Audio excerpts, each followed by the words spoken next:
Welcome to another PowerPoint quick tutorial. In this quick tutorial, you'll learn just the basics of recording PowerPoint with audio and video. If you want more information, view our bonus tutorial. Let's open our presentation. You can see that we have 3 slides. Now these slides look like they're the same, but they really are not. The first one has no changes on it. When we move to the second slide, you can see there's a magnifying glass that magnifies our object of a welder. And if we go to the third one, we see that we now have a magnifying glass showing a motor. And these are all part of a transition, so they'll move during the presentation. So we're going to turn this into a video. Let's now move to the slideshow tab. And right below it, or almost below it, is the record slideshow. We have an icon we can click on that will record our current slide, or we can go down and get the options right down below. That gives us to record from the current slide or record from the beginning. We're going to record from the beginning. We now have the main recording screen. Let's look at the various functions of each button on the recording screen. In the upper left corner, we have the standard audio and video record, stop, and replay buttons. At the top center, we have the notes button, which will reveal your slide notes. This is handy if you want to read your presentation on the screen. The notes will not be seen in your recorded video. When you click on the notes, 2 options to enlarge or reduce the size of your text appears at the right. In the top right, there is a button that will allow you to clear your recording for this slide or recordings for the entire presentation. So if you're not satisfied with your recording on a particular slide, you can clear it and record it again.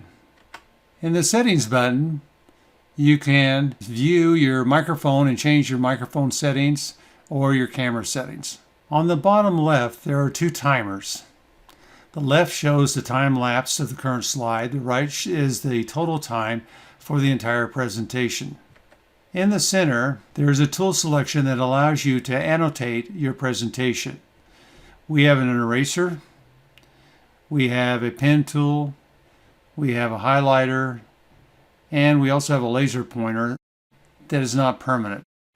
It just allows you to move around and highlight any item you want. On the bottom right, you can choose to turn off your mic or leave it on. You can turn on your camera or turn it off. Or you can turn on the picture-in-picture or turn it off. Please note you cannot record audio during the transition from one slide to another. Only record your audio once you are on a slide. With the new slide selected, click on the record button to start the recording process. You'll notice it gives you a countdown of 3, 2, 1. Now to close your recording, simply go over here to the right hand side and hit the X. Now that our recording is done, let's go to the first slide. And if we move over to the right hand bottom, we'll see we have below the picture, we'll see the recording came up. We can actually play this, but it indicates that there's a recording on that slide. So if we look at all 3 of our slides, we have a recording on each one. If you don't see that, then you realize that you have not recorded on that particular slide. Let's take a minute and look at how my recording came out. We currently have 2 issues on assembly line number 4. You can see our welding is not complete in window area number 6. And an overheating of motor AA47 in the same area. Let's now save our presentation.